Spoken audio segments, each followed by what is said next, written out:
the community, events, and people of Georgia, Carolina. This is the Means Report.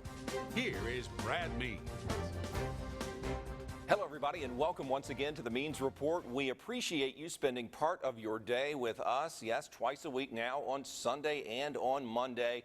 Thanks to both audiences for tuning in. We promise to make it well worth your while. And I tell you what, we've been waiting for this broadcast for a long time because it's going to be a show that focuses on Augusta University and the progress that is not only going on campus at AU, but throughout our community, and the engine that is AU driving so much of that change and that growth, and shaping so much of our future here in the Central Savannah River area / the Cyber District.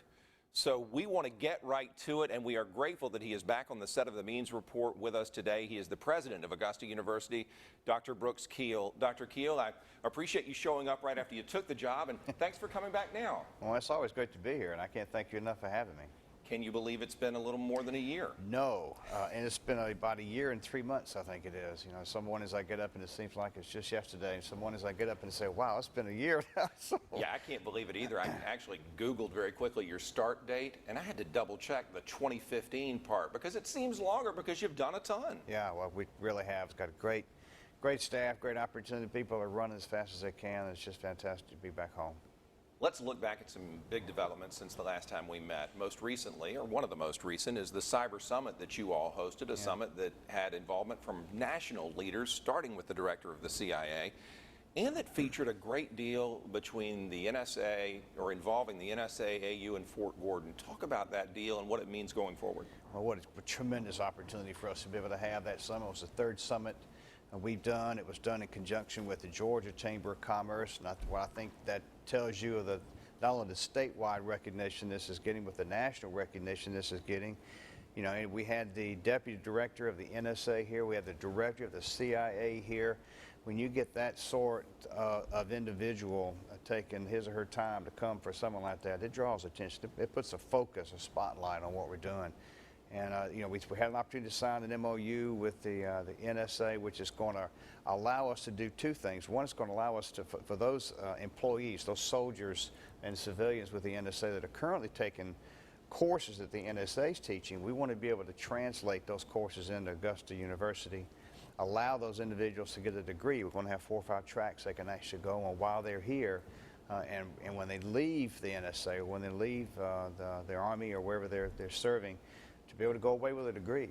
And that's what we should be doing. It's what a university is supposed to do, and we're really excited about that. You know, your cyber efforts, though, aren't just focused on grown-ups. It's creeping into all of our schools. We're starting to see it at every level. How can you put it into lay terms to the parents? Parents ask me, so I guess my child needs to learn computer science and they'll get a cyber gig one day. What should we as moms and dads do right now to keep our children on that track if they choose?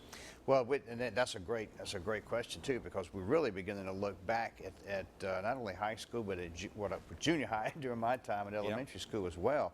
We need to create a pipeline of young people who want to get into this business. There have been projected thousands and thousands of jobs that are going to be available, and there's precious little people that are actually skilled enough to be able to go into those jobs. So we want to try to interest these young people very, very early. We had 3 cyber camps on our campus this past year, 2 aimed at kids, some at the high school and junior high level. And we had one for high school teachers so that they can begin to help these students understand the importance of this and what the opportunities are for them. Well, you pretty much answered my next question, which is it's working, it's resonating with students and teachers, right? No question about it. And all the news reports you see about the hacking of a variety of things. You won't even talk about emails, but the hacking, we won't go there.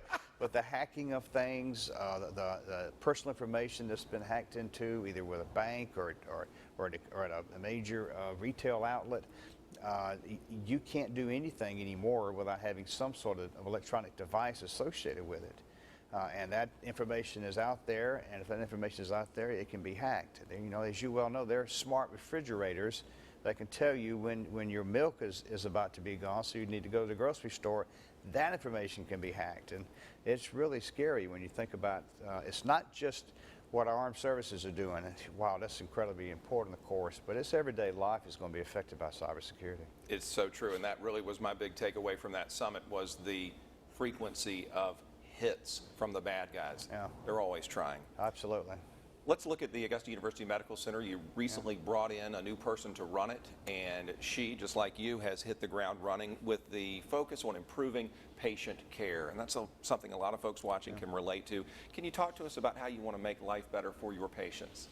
Well, you know, one of the biggest responsibilities we have is the medical school, and you can't have a medical school without the clinical components that go along with it. So the hospitals and the singular, plural, the hospitals we have here are designed to do that. We got great responsibility for performing and doing high quality clinical care for the CSRA with the adult hospital we have, some 450 beds. The children's hospital we have, and we have an unbelievable asset here in Augusta. So true. With the children's hospital. It's the only public children's hospital in the state. It's a real asset for us in this community, but in the whole state. And we got a responsibility for providing the best quality care we possibly can, not only to train our medical students, but to also give an opportunity for the people that live in this area to get the state-of-the-art care. Dr. Keel, let's talk about how we put those hospitals on the map. It's probably one component is to simply do the best you can and let the world notice. But how do we go outside our community and tell the world we're here and we're really good at what we do? And we are beginning to do that. And I mentioned that the medical school, in addition to our large campus here, of course, we have a branch campus in Brunswick and Savannah, Albany, and Rome. We have a four-year partnership campus in Athens. We like to say that the state of Georgia is our campus, not just what we have here in Augusta, and that really is the point. I'm starting to go throughout the state now at the various branch campuses and meet with the alumni, meet with the legislators in that area to help them understand that this is a statewide asset. And it's a statewide responsibility that we have to provide outstanding health care, to provide training for outstanding physicians and dentists and nurses and allied health professionals so that we can address the health care issues of the entire state. Have you noticed that people are starting to recognize this and that the name change that happened just 6 months into your time here is catching on and that people say, oh yes, I know about you? It is beginning to happen. You know that we're not changing our name anymore, so let me just go ahead and get that out there. We're done doing that. Yeah. But, you know, I got to tell you, I knew that if the Board of Regents would allow us to do this, and I got to tell you, they had great courage that the Board of Regents did to change the name again. I can't thank them enough.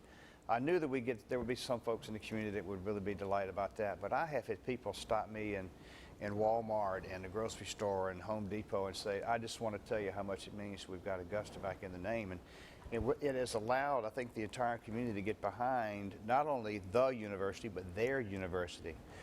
The branding opportunities we had associated with that, the new logo we have, and it feels like a major university now. And we can't keep stuff in the bookstores, and we can't keep shirts and stuff in the bookstores. It's going like crazy. So You're it's right. Tremendous. No, the AU gear is everywhere. Yeah. It is, and it's really impressive to see. Let me talk about the Cancer Center. I know that we have been on this path to get the Cancer Center a National Cancer Institute designation. It'll be the second in the state if that happens. How's that effort going? Well, that is our number one priority. And I've said that many times. Getting NCI designation for a cancer center will bring not only tremendous notoriety, but it's going to bring a lot of resources to us. Funding from the NCI, clinical trials from all over the country will come here. And we knew that that's going to be a priority for us. But we also knew that if we're going to do this, we've got to be realistic about what it's going to take in order for us to get there. We've got to change the leadership and the Cancer Center, and that's always a scary time when you change leaders like that. But we've got an outstanding individual, this Dr. John Cowell, who's taken over as the interim director. We are going to do a deep dive analysis in terms of where we are on this trajectory to get the inside designation. We hope to have all that completed in the next several months, and then we're going to look at how we can identify the resources to get us there. This Cancer Center is bigger than any one person or any one effort, and it is a jewel in our crown, and it is a major, again, opportunity for us to serve the citizens of the state and beyond. Because the type of cancer research we're going to be doing here is going to have long-term implications on the health of Georgians. Can we picture it being like an MD Anderson, a destination for cancer patients from all over the country and world? Absolutely. That is clearly the goal. And we're going to be focusing on some of the health disparities, especially associated with the rural part of the state. It's where we live, and we have an obligation for that. But we want to be known as a destination spot for cancer, and the clinical trials that we'll be doing will provide the absolute state-of-the-art treatments that we think our citizens of Georgia deserve. I can't get off the Cancer Center topic without mentioning Mr. Burt Story and the honor that you gave him at the recent President's Gala. Tell us about Mr. Story and his contribution to the Cancer Center efforts. Oh, absolutely. You know, we have such great and generous supporters of the university, and you could never thank them enough, and I don't think they get any better and more gracious and more generous than Burt Story. And the contributions he gave allowed us to expand the Cancer Center, the facility. The Cancer Center is going to be named for him because of that generosity. And although you said we honored him and with the President's Award, the honor really is ours to have someone like that in our community that cares enough about that issue, that topic, to be able to reach deep inside himself and support us. So it means a great deal to us. Well, when we come back, everybody, we're going to continue our conversation with Dr. Brooks Keel, the president of Augusta University, with the development that is going on all over town. Have you noticed these buildings and these other things just coming up out of the ground, courtesy of AU and its growth? We'll talk about that with Dr. Keel and really what the future looks like here in the Garden City when the Means Report continues.